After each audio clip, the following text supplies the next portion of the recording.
Some reminders should not be closed on one person's say-so. For those, we require approval before they can be completed. We create one now.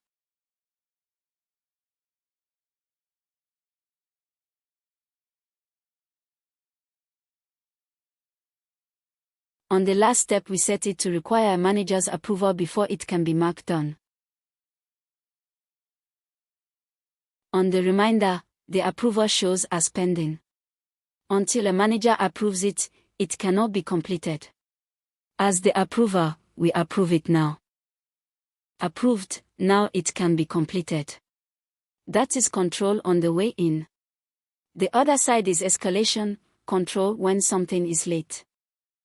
This is the escalation chain we built earlier. A reminder that slips past its due date is detected automatically by ZetaFisc in the background, no one has to notice. On day 1 it nudges the manager, if it is still not done by day 3, it climbs to an executive. So between approvals on the way in and escalation when things run late, nothing important quietly falls through the cracks.